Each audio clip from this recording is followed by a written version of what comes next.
Oh, wait. And here he is, yo! Everybody! It's him! Look, it's him! How you doing, man? I'm good, man. I am good. I am good. Thank you. I am pleased to talk to you again. So Oh, everybody, it's great to talk to you, my friend.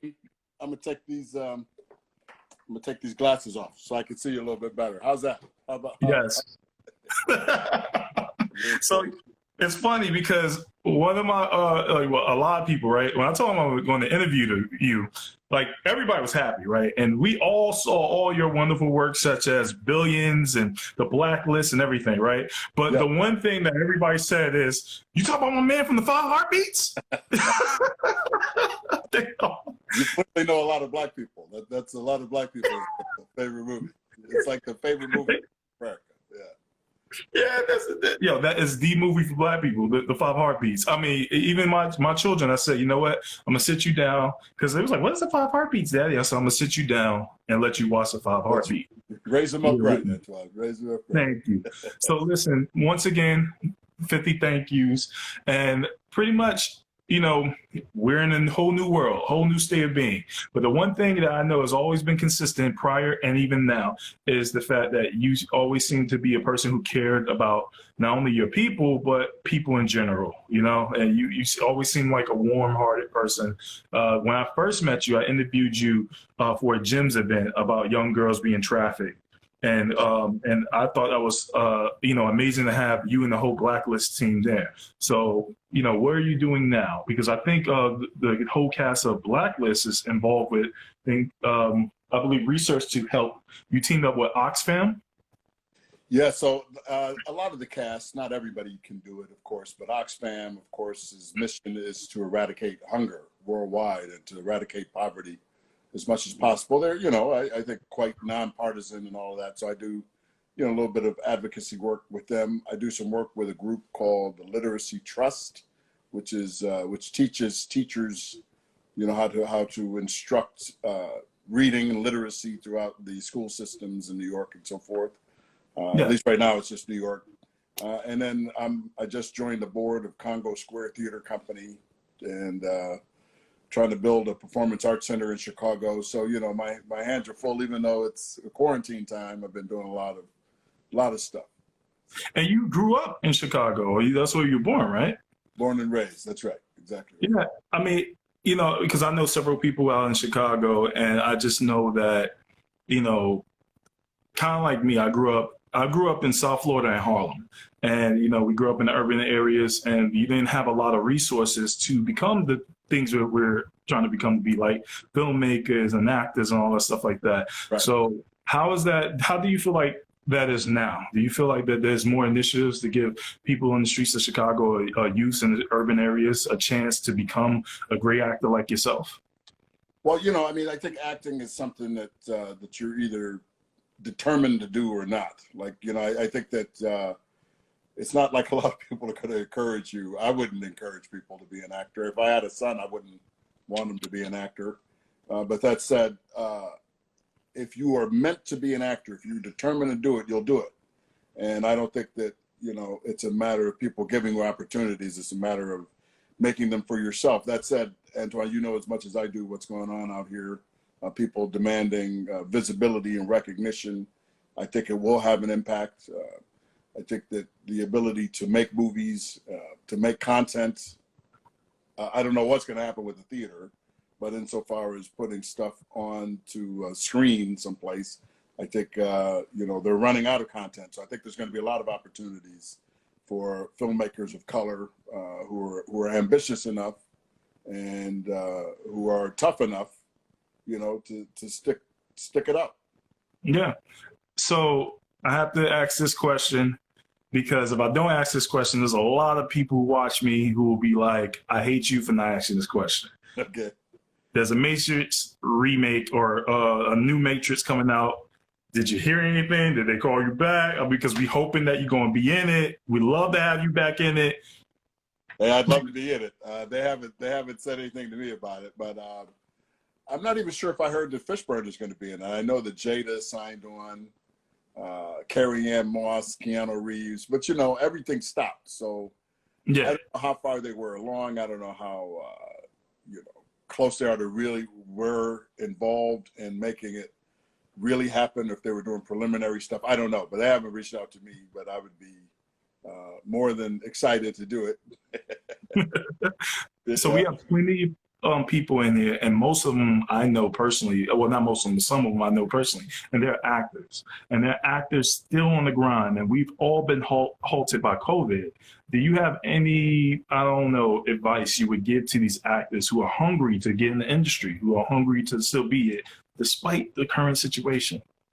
Well, I consider what we do something like an essential service that we provide. They left liquor stores or weed stores open, but they closed churches down and they closed the theaters down. And there's something about that I take a little bit personally. I think that we will be able to figure it out in terms of what live performances look like. But that's that. I don't know what that will be, but I think with regard to creating content for filmmakers, creatives, man, I go back to the time of like the plague when Shakespeare was writing. He cranked out a whole bunch of sonnets, wrote some plays. I think he wrote up to 4 plays. Yeah. I wrote a musical during it. So I think the time is that people are going to figure this out. They're going to figure out how to shoot safely, how to shoot remotely. They're going to figure out how to use green screens, all of this technology that we have available to us. I remember in the first days of COVID, people were making a lot of funny videos about the corona and all of that stuff. But in terms of high quality stuff, we will figure it out. I know that I think Unhinged, which was Russell Crowe's movie, came out overseas or something like that. Tenet is going to be released overseas. So I think it really looks, we'll have to wait and see what the results of these things are. But we're going to get back open. People need to be in community with each other. People need to go out and entertain themselves and take their minds off of, the news 24 hours a day, people scaring us to death and all of that. So I think that it's coming. It's coming. We'll do it. So I guess a little nerd question for my nerds out there. We found out recently that inside the DCU that your character, I guess in Justice League, was supposed to be Martian Manhunter. They just never really went forward with it. I mean, you have to understand, I'm all about perfect casting. Bro, I love the fact that you would consider to be Martian Manhunter. That's awesome. You know what I mean? Yeah, well, that would be great. And I think that could happen. I don't know if Warner Brothers is going to approve it or what have you, or HBO. But that said, Zack Snyder put that out there. He's the man. So if he says it, we're going to try to make it happen. Listen, I look forward to it, man, because I love that. So I can't wait to see it. I'm pretty sure you can't wait to be in that superhero suit, right? You get your own superhero suit, transform. That's gonna be dope. I cannot wait. Chomping at the bit, as they say. Yeah. So you actually kind of shocked me here. You said you worked on a musical. What's going on with that? And have you done any other productions? As you can see, I wear the director hat. I'm an independent filmmaker, so I'm making a film right now. So I'd love to hear more about it. Yeah. Oh, great. Very cool. Well, one day this might be a film. It's based on the Book of Ruth, which is a very great Old Testament story. Very woman-centric, 2 very powerful female characters in it. More than that, really, as I wrote it. But this is a stage musical. It's like, I don't know if you directed on stage before, but you never know. No? Well, that's a whole different can of beans. But when we make the movie, we can talk about it. But from what I was told, unlike movies, on stage, the person who holds all the power is the writer. Is that about correct? Well, on stage, curiously, when the writer is alive, obviously, in most cases, a lot of these classic things, the writer's not even there, so you can't Exactly. play too much. But that said, sometimes the estates do get involved if they don't like what is being done to the play as it was constructed. So it can happen, but the real power, I think, in the theater is the actor and the director, because the show has to go on. That's so. It has always been said that the actor is the first artist of the theater. because you can have theater with no director, no writer, no set, no music. But the actor is the actual event, is the sort of master of the theater. So he's called the first artist of the theater. So, but I would say that to a certain extent, I think it depends on the director. It depends on the actor. Depends on the writer. Yeah. Awesome. Now, to surprise you right back, believe it or not, one of the projects I'm working on, and I've been hush-hush. The only reason why I'm mentioning it now is because you said what you said, is a musical. Yeah. Oh. I'm working on a musical myself. Okay. And because of everything that's going on, and like I said, I guess, I'm going to put a little bit of the cat out the bag. I decided, because my musical, I wanted to be an animated musical, but I decided that I'm going to make my musical a Zoom musical. So in the next couple of weeks, hopefully before the end of August, I'm going to be releasing my musical. Okay. So I can't wait to share that with you. Oh, right on. Yeah. We pretty much are ready to go. We're just working on 2 more tracks, but we have like 5 tracks within the first part of the musical. So I can't wait to share that with you guys. I'm very excited to see that, to hear about that. Yeah. I'm very proud. I just got some of the samples today, and I'm just very proud. Now, but like the thing I want to kind of jump on, for me, I love film. Yeah. I've always loved it. It was ingrained in me. I found out it's literally in my DNA. So, what made you like love film? Like, what made you the actor we see today? Like, was there a particular movie that kind of like triggered it, or was there a moment, or what? What made me love film? I think I fell in love, before I fell in love with film, I fell in love with acting. Yes, that's why. Right. But I think that, my love of film came immediately because of that, because I wanted to study the actors, and of course the great ones that were dead. The only way you could see them is to watch their movies. So I would watch movies late at night when I was a kid, and I started to see the things that, the way that actors moved with the camera, the way that they positioned themselves, the way that they gestured, the way that they used and modulated their voices. And of course, it became even more pronounced, or in a different way. I kind of think of it as like running a marathon when you do theater, and running sprints when you do movies, just because of the process you get to. Yes. And things like that. So I think that just watching the way a story is told, with or without dialogue, the way that the camera moves, the way that the body moves through it, through time and space, watching actors who had mastered their physical form. Yes. People like Burt Lancaster, people like Betty Davis and Katharine Hepburn, and the way they move through space. Sidney Poitier moves beautifully through space, and just, a kind of elegance, and John Wayne. So anyway, it was these things, the kind of interplay, the kind of living picture of it, the sort of living portraiture of film acting, knowing what you can get away with and what you shouldn't even try to get away with, knowing what it is that you can not do, not say, when to pause, when not to pause, how not to pause. Yeah. In the theater, you can't really, there's very little pausing in the theater. Yeah. And so that's all technique. You have to have these techniques in both forms. And so it becomes, to me, Antwand, and this is what I try to impress upon younger actors and so forth, and even older ones, people, what I'm trying to learn is that it is a science. I think acting and filmmaking, it's called the Academy of Motion Pictures, Arts and Sciences. Yes. So why is it scientific? Well, what is a science? A science is something that can be repeated in a laboratory under controlled conditions with predictable results. That is what a science is. So knowing what the results are going to be through doing it under observable controlled circumstances, which is like rehearsal to me, or exercises, or techniques and so forth. So anyway, I think that it's an art and a science. I think that that it can be taught.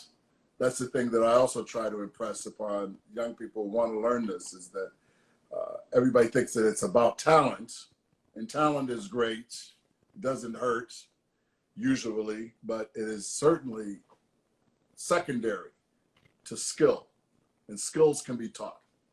Techniques can be learned, right?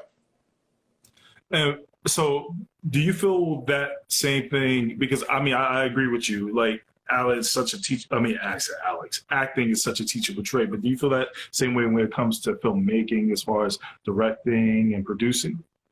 I think it's, you know, it's interesting. It's I think certainly, right? I think that that comes down, however, to taste, right? There's a lot of, and so does acting to a certain degree. Some people think, you know, one person's great acting is another person's hammy acting.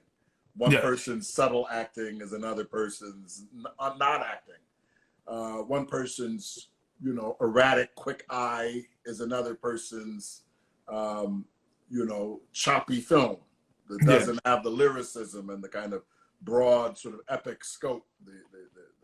You know, so I think it comes down to balance and taste. But I think within all of those forms that you can find things that that you like, that you can get better at, that you can learn to be whatever kind of, you can learn to be a better, you know, schlock horror film director. So not all horror films are good. You know, not all B movies are as good as some, you know, some B movies are better than others. Some film noir is better than others. You know, these kinds of, you know, classic filmmaking techniques that people used to do to save money. That's what film noir really was, that they had to use the few lights that they could afford, and, you know, and the costumes, and they lit it in such a way they made what would have been considered a limitation into, you know, a cultured taste.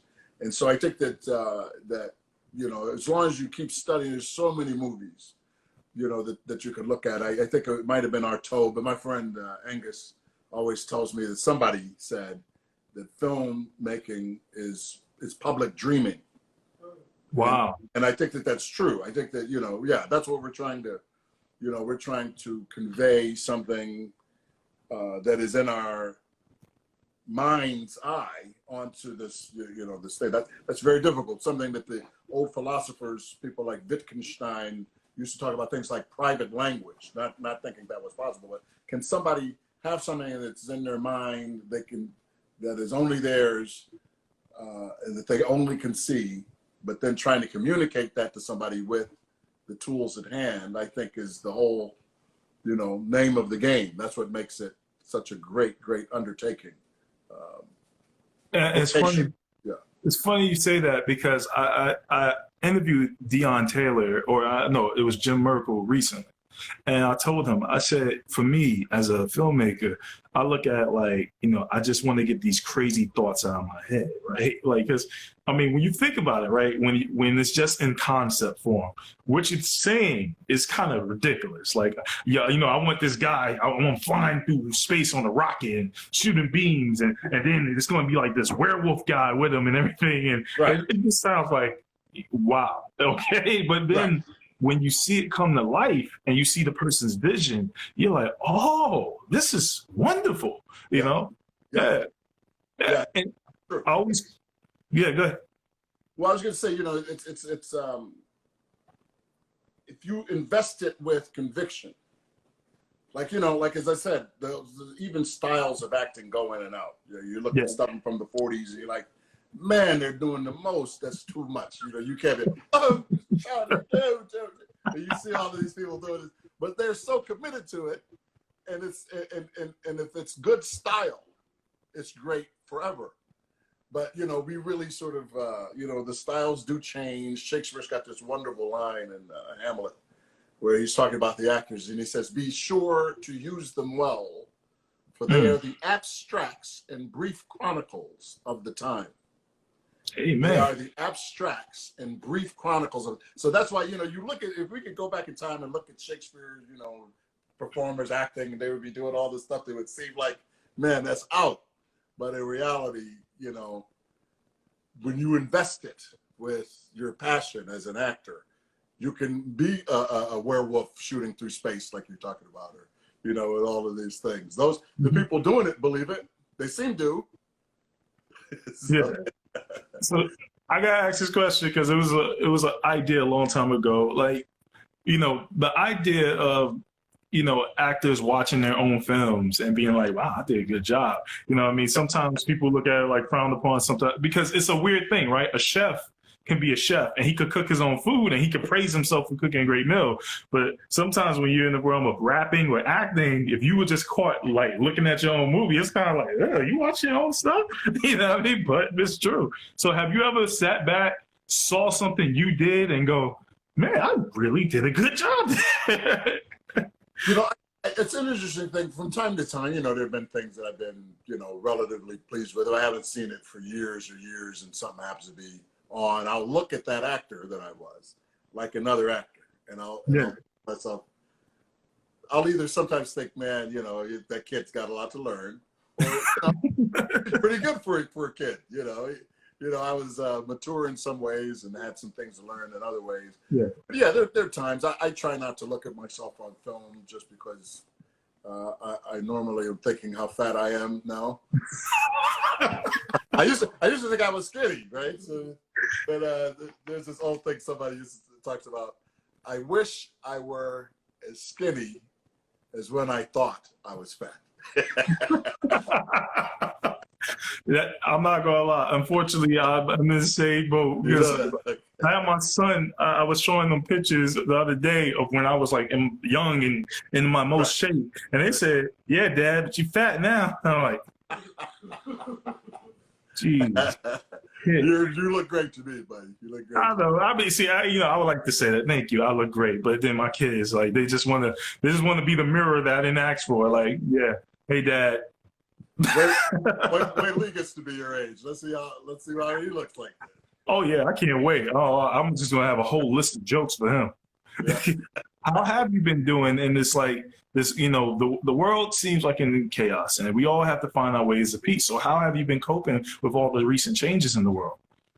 Well, it's such a strange time to be undergoing all of this social justice movement and the political season that we're in. There's a election coming up this year. So in a few months, 3 months or something, whatever it is. But that said, I haven't gotten out there. That's a young man's game, I think, going out and marching and these kinds of things. But I think the real needle that needs to be moved is interior. It's internal. And I think that, this isn't, of course, the first time this has happened, obviously not in this country by a damn sight. But in the world, and I think about, I really gather a lot from the Bible, particularly the Gospels. Yes. And that Jesus was actually in a very politically unstable time. Some few years just before his birth, there was, at Cyprus, there was an uprising. Some few years after, there were more. There was Masada that would then come where, there's these mini revolutions that were happening. They're looking for a Messiah, somebody to come along and become a military hero to take them to the promised land, as it were, kind of Moses-like figure, Joshua-like figure. Our figures, in Black America have sometimes been that way, but I think that the ones who seem to have held the most sway are those who talk about change from within. And of course, we look at all of these laws. I personally don't think we need one more law. I think all the laws are written. I don't think any civil rights laws were ever required in the first place. It says it in the Declaration. Yeah. All men are created and endowed by their Creator. There were certain unalienable rights, and among these are life, liberty, pursuit of happiness. To ensure these rights, governments are instituted among men, deriving their just powers from the consent of the government, consent of the governed. Where the government is obstructive of these ends or destructive of these ends, it is the right of the people to destroy it or to abolish it. That's what it says, something like that. I'm sort of, to some extent, paraphrasing it, but that said, that's paraphrasing. That's 1776. That was written. Yeah. So, I don't think they may have implemented it incorrectly. Yeah. But that's not something that you can change. That's not something that you're going to change in the letter. The letter of it is perfect. Yeah. And so I think that, you know, again, we have far more black on black crime than white police officers killing black people. We have far more black people doing nasty things to each other and other people than the other thing. And of course, it's bad in either case. And Yes. any improvement on either level is great. But that said, I'm going to focus my attention in the biggest hole in the thing, and that is to rehabilitate the images of black people. Because all of the messages that goes out about black people in the news, in the media, black people doing all kinds of crazy, dysfunctional things, being praised for it, making that normal, has destroyed, deteriorated. Yes. The family core, the civil order, the sense of morality and ethics. Where's God in this movement? Why don't they talk about that? Where's that conversation?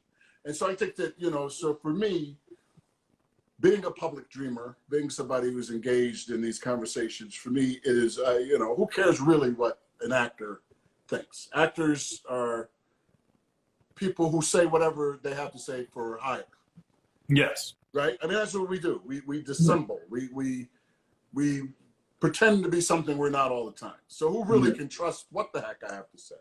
And so what I can do is act privately and individually in those organizations and what have you that are doing the things that I think are most important, which is to restore the self-image of the black man and woman. And in so doing, convince people by attraction and not by trying to beat them over, you know, shaming them into something that shame is not going to fix. Love fixes it. Love and self-love, most importantly, fixes it. You know, it's funny you say this because, see, I was telling I always, you know, I try not to jump into the open public political field. Oh, wait, I thought the camera stopped.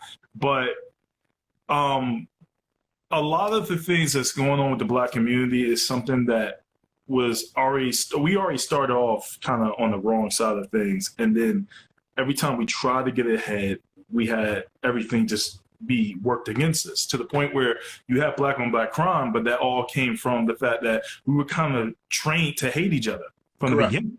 You know what I mean? Like, we were trained to be racist amongst each other. We remember, like, even today exists. Back in the day, slavery, there was the house Negro and it was the field Negro. And the house Negroes tend to be lighter and field Negroes tend to be darker. And now to this day, we got people who will post memes saying light-skinned dudes be like this, dark-skinned dudes be like this. Right. And it's funny until you realize that you're just keeping that up. You're keeping that going. You're keeping what's trained in you, and you're making yourself hate someone. Like, when I grew up, I hated myself for being dark skinned because all the girls like the light skinned boys.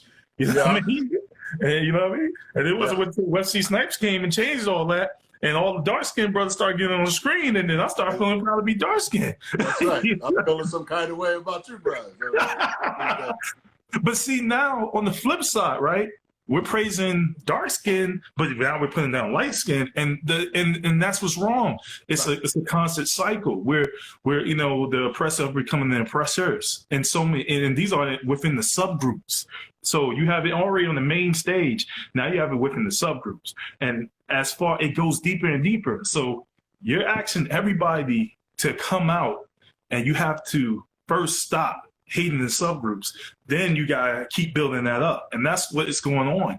You know, like, I'm watching it every single day when I look at TV.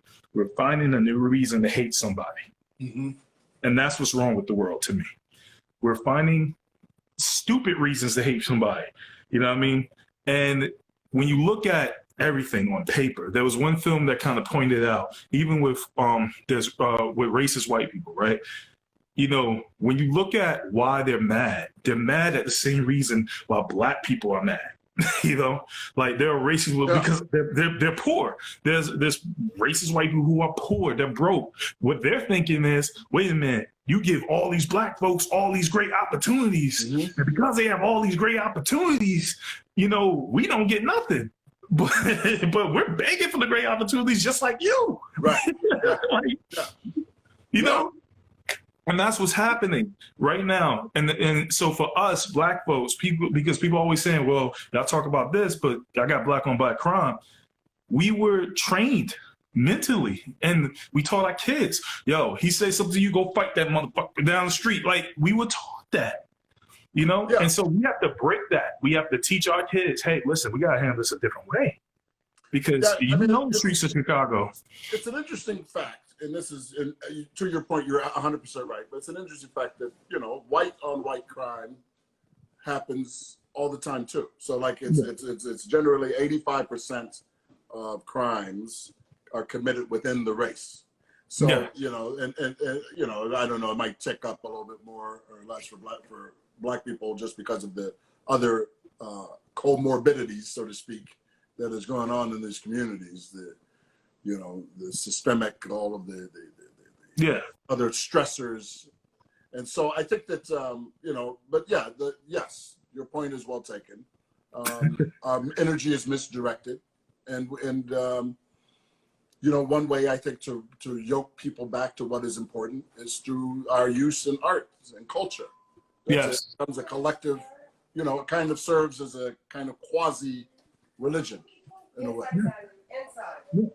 Yeah. So another thing I want to ask you, because as I was listening to you, as you was talking about the decoration and everything, I have to ask you this. Now, if it already happened, forgive me for being ignorant and not doing my research, but has anybody stepped to you and asked, when are you going to play Barack Obama on screen? Because you got it, bro.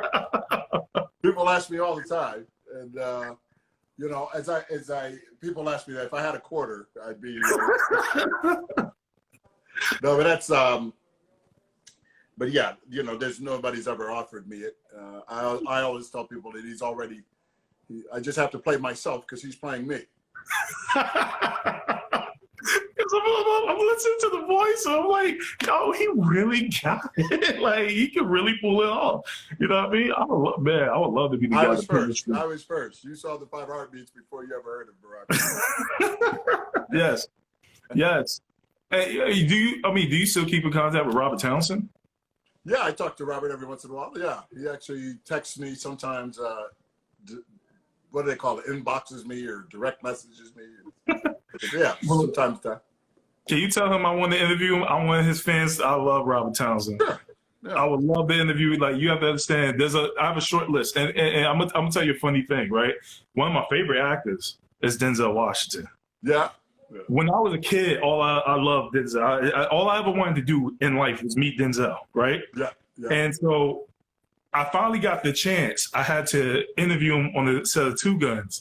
And so, not the set, I had to interview him for the Two Guns press conference. And I go there, and he comes out. And so I see him, and I shake his hand. And, you know, I did everything. But on the inside of my body, I was like, oh my God. But on the outside, I was like, yes, Mr. Washington, nice to meet you. I was like, oh. Yeah, that's great. Was he nice to you? Yes, he was nice to me. It was beautiful. I hope to keep that reputation. So far, every time I've dealt with an actor or a famous person, I've not had that experience in which made me not like them. I'm glad. Oh, good. You're great. You're lucky. Because I get afraid, right, that somebody like you, for example, I like you. I think you're an amazing actor and everything. Right. Then if you're a jerk to me, I'm like, now I got to look at your movies a different way. Like, yeah. Damn it. I know how that feels. I've met a couple people who just weren't nice. And you know, I had liked them and I admired them and, you know, looked up to them. Couple actors about my age, you know, and they weren't nice. Wow. Now, for the people in here that they've been talking about Blacklist, we gotta mention at least. So, listen, Blacklist has been dope. Tell me about, you know, you got how y'all handling it. What's going on with Blacklist in the future? You got a plan? You got anything you want to drop it? See, look, even now, Blacklist is my favorite series. You gotta say something about Blacklist.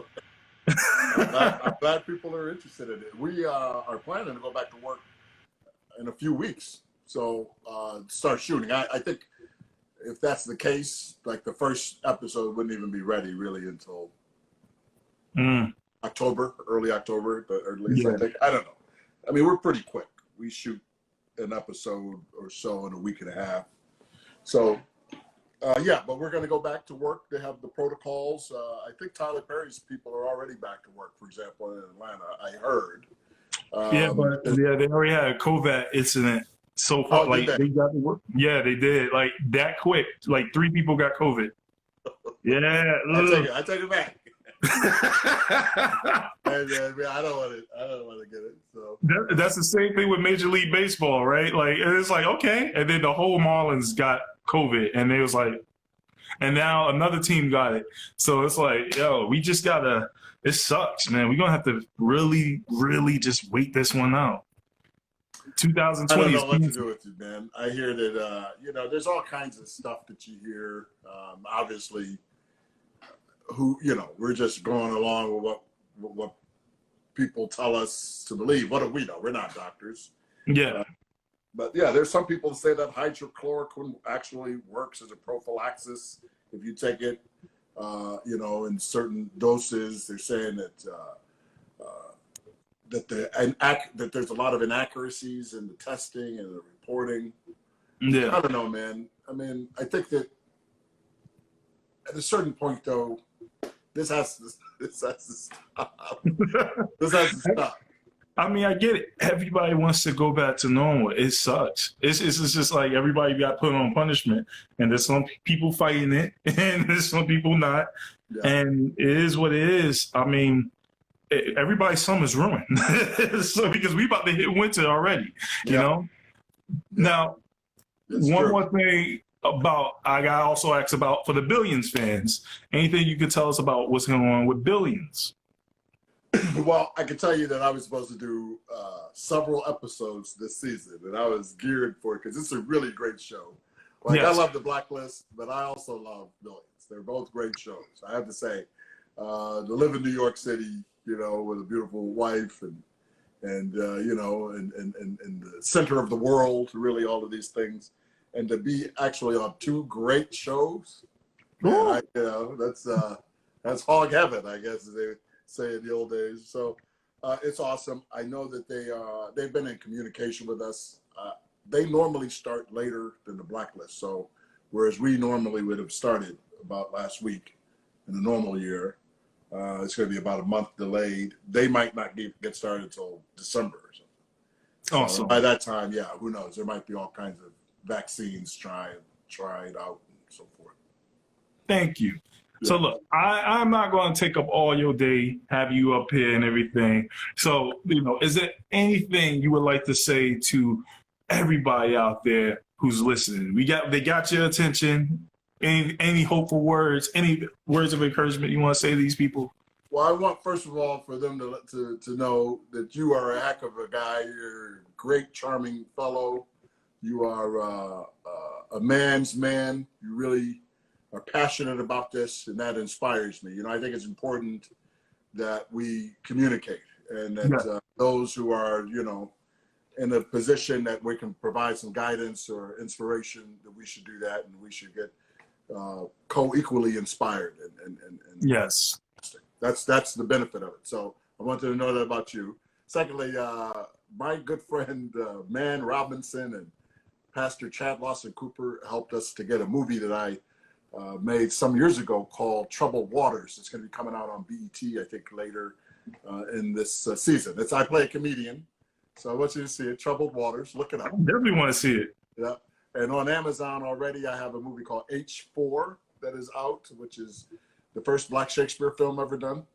And there's an R&J, or Romeo and Juliet in Harlem, which is another Black Shakespeare film that I did.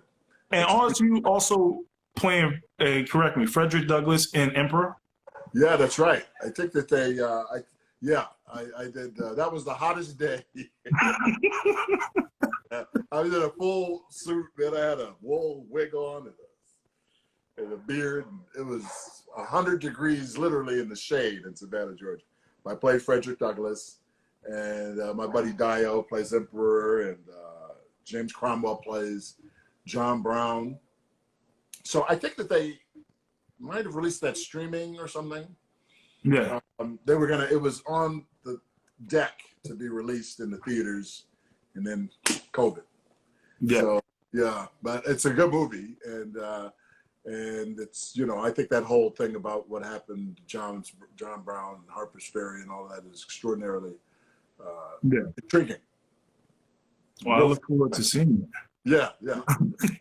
Look, I look forward to seeing it, man. So look, I'm gonna say thank you very much, man. It is a pleasure. I'm so glad you answered the call, because you like I said, when I met you in the cast of the Blacklist, you were such a great group of people, and you give me, like I said, you give me the impression of a great heart. And so I was like, yes, I gotta interview this man again. Yeah, he's such a dope person. Well, thank you, brother. It's great to talk to you, and the best to your son and your family. And best to we'll do it again. Yeah, and you know what? I'm gonna share something with you. I think you'll like the story. I just had a recent crazy story happen in my personal life, and I'll share it with you. I discovered my biological father. Oh, wow. Yeah, Wow. yeah. It's an actual crazy story, because it began with the fact that my cousin's Raven Simone, and from that point, I found out my biological father through it. So I'm gonna share it to you. Wow. You know? Yeah, crazy. Well, that's great, man. God bless you. Are you in touch with him? You know, we not only am I in touch with him, I have sisters, and I'm in touch with them. And he's a good dude, and they all welcome me and want me to be in their life, and it's like, whoa. And my son, I'm also his firstborn son. Like, wow. Yeah, and he always wanted a son, so boom. And my son is his firstborn grandson. So that's beautiful, man. Well, God is great. God is great. Yeah. Huh? He can do it, right? Yes. So thank you once again. I appreciate you. I'll be sending you some links personally. And for everybody watching this, and follow this guy's Instagram, this guy right here. Okay, he's a great actor. You love his shows. Y'all better be following all his works, supporting him as he do his thing. Okay. Thank you very much. And follow mine. Yeah, great to talk to you. Good talking to you. Peace. Peace, everybody.